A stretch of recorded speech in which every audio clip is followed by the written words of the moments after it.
Hello my dear students, welcome to Learn Easily channel.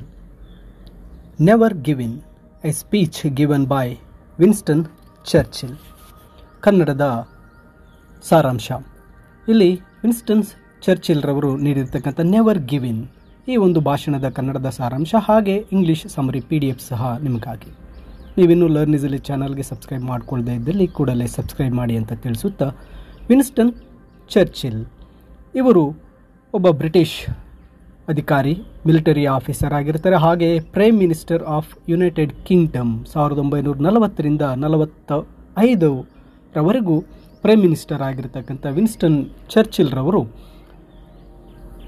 1941 October 29ರಂದು ಅವರು arrow ಶಾಲೆಗೆ ಭೇಟಿ ನೀಡ್ತಾರೆ.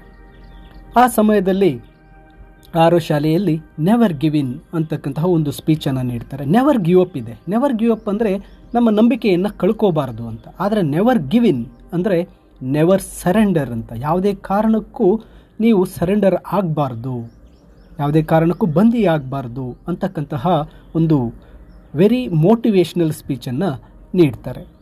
ಇಲ್ಲಿ ಎರಡನೇ ಮಹಾಯುದ್ಧದ ಸಂದರ್ಭದಲ್ಲಿ ಈ ಭಾಷಣವನ್ನು ನೀಡ್ತಾರೆ. ಈ ಭಾಷಣವನ್ನು ಅವರು ಯಾವುದೋ ಒಂದು BBCಯಲ್ಲಿ ಕುಳಿತು ಹೇಳೋದಿಲ್ಲ. ಅವರು ತಾವು ಕಲಿತಂಥ ಒಂದು ಹಳೆ ಶಾಲೆಯಾದಂತಹ ಹ್ಯಾರೋದಲ್ಲಿ ವಿದ್ಯಾರ್ಥಿಗಳನ್ನು ಉದ್ದೇಶಿಸಿ ಈ ಒಂದು ಸ್ಪೀಚನ್ನು ನೀಡ್ತಾರೆ. ಇಲ್ಲಿ ಚರ್ಚಿಲ್ ರವರು ಆ ವಿದ್ಯಾರ್ಥಿಗಳನ್ನು ಉದ್ದೇಶಿಸಿ ಮಾತನಾಡ್ತಾ ಹೇಳ್ತಾರೆ, 10 ತಿಂಗಳ ಹಿಂದೆ ನಾವು ಈ ಶಾಲೆಯಲ್ಲಿ ಭೇಟಿ ನೀಡಿದಾಗ ಯುದ್ಧದ ಪರಿಸ್ಥಿತಿ ಬಹಳ ಭೀಕರವಾಗಿತ್ತು.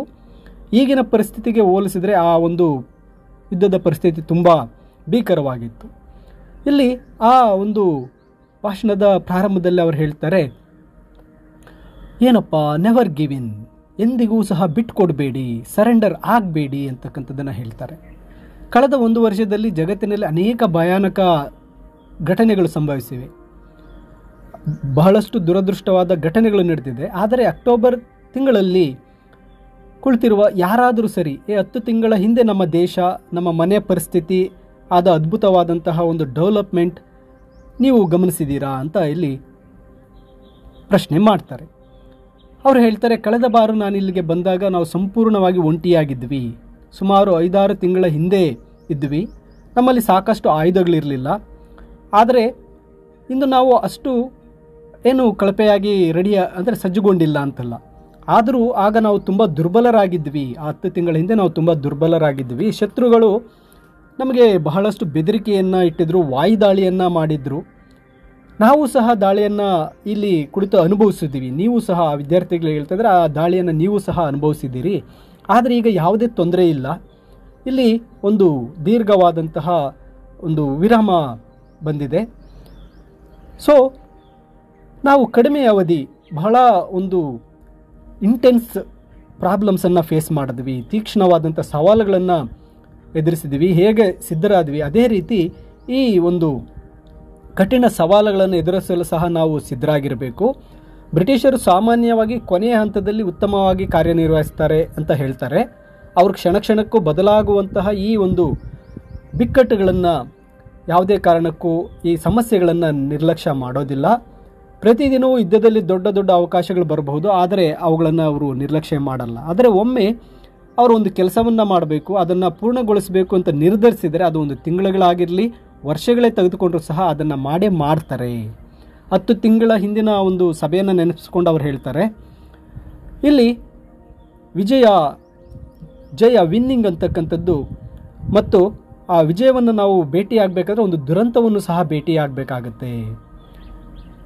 ಇಲ್ಲಿ ವಿಜಯ ಮತ್ತು ದುರಂತ ಅಂದರೆ ವಿನ್ ಆ್ಯಂಡ್ ಲಾಸ್ ಅಂತಕ್ಕಂಥದ್ದು ಆ ಇಬ್ಬರು ವಂಚಕರಿದ್ದ ಹಾಗೆ ಅಂತ ಹೇಳ್ತಾರೆ. ಕೆಲವೊಮ್ಮೆ ಕೆಲವು ಕಲ್ಪನೆ ವಿಷಯಗಳನ್ನು ಇರುವುದಕ್ಕಿಂತ ಅವು ನಮ್ಮನ್ನು ಹೆಚ್ಚು ಕೆಡಿಸ್ತವೆ. ಕಲ್ಪನೆ ಇಲ್ಲದೆ ನಾವು ಏನನ್ನೂ ಸಾಧನೆ ಮಾಡೋಕ್ಕಾಗಲ್ಲ. ಮೊದಲು ನಮ್ಮಲ್ಲಿ ಒಂದು ಕಲ್ಪನಾ ಶಕ್ತಿ ಇರಬೇಕು. ಕಲ್ಪನಾ ಶಕ್ತಿ ಇಲ್ಲ ಜನರು ನಮ್ಮಲ್ಲಿ ಬೇಕಾಗ್ತದೆ. ಆ ಕಲ್ಪನೆ ಜನರು ಹೆಚ್ಚು ಅಪಾಯಗಳನ್ನು ನೋಡ್ತಾರೆ. ಖಂಡಿತವಾಗಿ ಸಂಭವಿಸಿದ್ದಕ್ಕಿಂತ ಹೆಚ್ಚಿನ ಒಂದು ಅಪಾಯಗಳನ್ನು ಆ ಕಲ್ಪನೆ ಇರ್ತಕ್ಕಂಥ ಜನರು ನೋಡ್ತಾರೆ. ಆದರೆ ಆ ಒಂದು ದೂರದೃಷ್ಟಿ ಕಲ್ಪನೆಯನ್ನು ಕಾರ್ಯಗೊಳಿಸಲಿಕ್ಕೆ ಅವರಿಗೆ ಧೈರ್ಯವನ್ನು ನೀಡಬೇಕು ಅಂತ ಹೇಳಿ ನಾವು ಪ್ರಾರ್ಥಿಸಬೇಕು ಅಂತ ಹೇಳ್ತಾರೆ. ನಾವೆಲ್ಲರೂ ಖಂಡಿತವಾಗಿ 10 ತಿಂಗಳ ಅವಧಿಯಲ್ಲಿ ಕಲಿತ ಪಾಠ ಏನಪ್ಪ ಅಂದರೆ ಎಂದಿಗೂ ನಾವು ಬಿಟ್ಟು ಕೊಡಬಾರ್ದು. ನೆವರ್ ಗಿವ್ ಇನ್. ನಾವು ಯಾವುದೇ ಕಾರಣಕ್ಕೂ ಸಹ ಬಿಟ್ಟು ಕೊಡಬಾರ್ದು, ಎಂದಿಗೂ ಸಹ ಬಿಟ್ಟು ಕೊಡಬಾರ್ದು. ಯಾವುದಕ್ಕೆ ಎಂದಿಗೂ ಸಹ ಒಂದು ಎದೆಗುಂದದೇ ನಿಲ್ಲಬೇಕಾಗತ್ತೆ. ಅದು ಚಿಕ್ಕದಾಗಿರಲಿ ದೊಡ್ಡದಾಗಿರಲಿ, ಗೌರವ, ವಿವೇಕ, ಮನವರಿಕೆ, ಯಾವುದಕ್ಕೂ ಏನಕ್ಕೆ ಆಗಲಿ ನಾವು ಯಾವುದನ್ನು ಬಿಟ್ಟು ಕೊಡಬಾರ್ದು. ನಾವು ಎಂದಕ್ಕೂ ಸಹ ಸೋಲಬಾರ್ದು, ಮಣಿಬಾರ್ದು ಅಂತ, ಯಾವುದೇ ಕಾರಣಕ್ಕೂ ನಾವು ಸೋಲಬಾರ್ದು ಅಂತ ಹೇಳ್ತಾರೆ. ನಾವು ಯಾವುದಕ್ಕೂ ಸಹ ಮಣಿಬಾರ್ದು. ಶತ್ರುಗಳು ಬೃಹತ್ ಶಕ್ತಿಗೆ ನಾವು ಎಂದಿಗೂ ಸಹ ಸೋಲಬಾರ್ದು, ನಾವು ಬಿಟ್ಟು ಕೊಡಬಾರ್ದು. ನಾವು 1 ವರ್ಷದ ಹಿಂದೆ ಸಂಪೂರ್ಣ ಒಂಟಿಯಾಗಿದ್ವಿ. ಅನೇಕ ದೇಶಗಳು ಎಲ್ಲ ಏನು ಮಾಡಿದ್ರಪ್ಪ ಅಂದರೆ ನಮ್ಮ ದೇಶದ ಕತೆ ಮುಗೀತು ಅಂತ ಅಂದ್ಕೊಂಡಿದ್ರು. ನಾವು ಸೋತಿದ್ದೇವೆ ಅಂತ ಅನಿಸಿತ್ತು. ನಮ್ಮ ಸಂಪ್ರದಾಯಗಳು, ನಮ್ಮ ಹಾಡುಗಳು, ನಮ್ಮ ಶಾಲೆ, ನಮ್ಮ ಇತಿಹಾಸ, ನಮ್ಮ ದೇಶದ ಇತಿಹಾಸ ಒಂದು ಭಾಗ ಕೊನೆಗೊಂಡಿತು ಮತ್ತು ನಾಶ ಆಯಿತು. ಆದರೆ ಈಗಿನ ಒಂದು ವಾತಾವರಣ ಸಂಪೂರ್ಣವಾಗಿ ಡಿಫ್ರೆಂಟ್ ಆಗಿದೆ, ಭಿನ್ನವಾಗಿದೆ. ಬ್ರಿಟನ್ ತನ್ನ ಹಣೆಬರಹವನ್ನು ಅಳಿಸಿ ಹಾಕಿದೆ ಅಂತ ಇತರ ರಾಷ್ಟ್ರಗಳು ಭಾವಿಸಿದವು. ಆದರೆ ನಮ್ಮ ಧೈರ್ಯ, ನಮ್ಮ ದೇಶದ ಧೈರ್ಯವಾಗಿ ನಿಂತಿದೆ.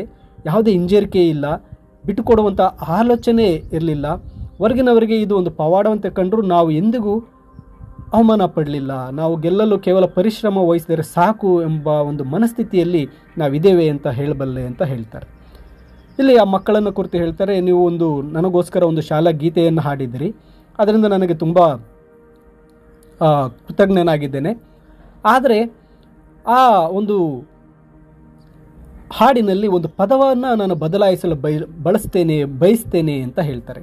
ಅಂದರೆ ಕಳೆದ ವರ್ಷವೇ ನೀವು ಹಾಡಿದಂಥ ಸಾಂಗ್ನಲ್ಲಿ, ಆ ಹಾಡಿನಲ್ಲಿರ್ತಕ್ಕಂಥ ಒಂದು ಪದವನ್ನು ನಾನು ಬದಲಾಯಿಸಬೇಕು ಅಂದ್ಕೊಂಡೆ, ಆದರೆ ಆಗ ಮಾಡೋಕ್ಕಾಗಲಿಲ್ಲ. ಈಗ ನಾನು ಅದನ್ನ ಬದಲಾಯಿಸಬೇಕು ಅಂದ್ಕೊಂಡಿದ್ದೇನೆ. ಕತ್ತಲೆಯ ದಿನಗಳಲ್ಲಿ ಕಡಿಮೆ ಒಂದು ಶ್ರಮವನ್ನು ವಹಿಸಬೇಕು. ಕತ್ತಲೆಯ ದಿನಗಳು ಅಂತಕ್ಕಂಥ ಪದವನ್ನು ಕತ್ತಲೆಗೆ ಬದಲಾಗಿ ಕಠಿಣ ಎಂಬ ಪದವನ್ನು ಸೇರಿಸಬೇಕು ಅಂತ ಹೇಳಿ ಆ ಮುಖ್ಯೋಪಾಧ್ಯಾಯರ ಒಂದು ಅನುಮತಿ ಪಡಿತೇನೆ ಅಂತ ಹೇಳ್ತಾರೆ. ಅಂದರೆ ಕಠಿಣ ದಿನಗಳಲ್ಲಿ ಕಡಿಮೆ ಸ್ತುತಿಸಬೇಡಿ. ನಾವು ಕತ್ತಲೆಯ ದಿನಗಳ ಬಗ್ಗೆ ಮಾತನಾಡದೇ ಇರೋಣ, ಬದಲಾಗಿ ಕಠಿಣ ದಿನಗಳ ಬಗ್ಗೆ ಮಾತಾಡೋಣ. ಇವು ಕತ್ತಲೆಯ ದಿನಗಳಲ್ಲ, ಇವು ಕಠಿಣವಾದಂತಹ ದಿನಗಳು, ಇವು ಮಹಾನ್ ದಿನಗಳು, ನಮ್ಮ ದೇಶವು ಕಂಡಂತಹ ಸುವರ್ಣ ದಿನಗಳು. ಮತ್ತು ಈ ದಿನಗಳನ್ನು ನಮ್ಮ ಜನಾಂಗದ ಇತಿಹಾಸದಲ್ಲಿ ಒಂದು ನೆನಪಿಡುವಂತೆ ಸ್ಮರಣೀಯವಾಗಿರಿಸಲು ನಮ್ಮೆಲ್ಲರಿಗೂ ಒಂದು ಅವಕಾಶ ಸಿಕ್ಕಿದಂತಾಗಿದೆ. ನಾವು ಆ ದೇವರಿಗೆ ಕೃತಜ್ಞತೆಯನ್ನು ಸಲ್ಲಿಸೋಣ. ಅದು ಕತ್ತಲೆಯ ದಿನಗಳಲ್ಲ, ಅದು ಕಠಿಣವಾದಂತಹ ದಿನಗಳು ಅಂತ ಹೇಳಿ ಈ ಒಂದು ಸ್ಪೀಚನ್ನು ವಿನ್ಸ್ಟನ್ ಚರ್ಚಿಲ್ರವರು ಹ್ಯಾರೋ ಒಂದು ಶಾಲೆಯಲ್ಲಿ ನೀಡ್ತಾರೆ. ಈ ಕನ್ನಡದ ಒಂದು ಎಕ್ಸ್ಪ್ಲನೇಷನ್ನೊಂದಿಗೆ ನಿಮಗೆ ಆ ಒಂದು ಇಂಗ್ಲೀಷ್ ಆ ಭಾಷಣದ PDF ಅನ್ನು ಈ ವಿಡಿಯೋದ ಡಿಸ್ಕ್ರಿಪ್ಷನ್ನಲ್ಲಿ ಲಿಂಕ್ ಮಾಡಿರ್ತೇನೆ. ಹಾಗೆ ಈ ವಿಡಿಯೋ ಇಷ್ಟ ಆದರೆ ಲೈಕ್ ಮಾಡಿ, ನಿಮ್ಮ ಸ್ನೇಹಿತರಿಗೂ ಶೇರ್ ಮಾಡಿ. ಮತ್ತೆ ಹೆಚ್ಚಿನ ವಿಡಿಯೋಗಳನ್ನು ನೋಡಲು ತಪ್ಪದೇ ಲರ್ನ್ ಈಸಿಲಿ ಚಾನಲ್ಗೆ ಸಬ್ಸ್ಕ್ರೈಬ್ ಮಾಡಿ ಅಂತ ಹೇಳ್ತಾ ಎಲ್ಲರಿಗೂ ಧನ್ಯವಾದಗಳು.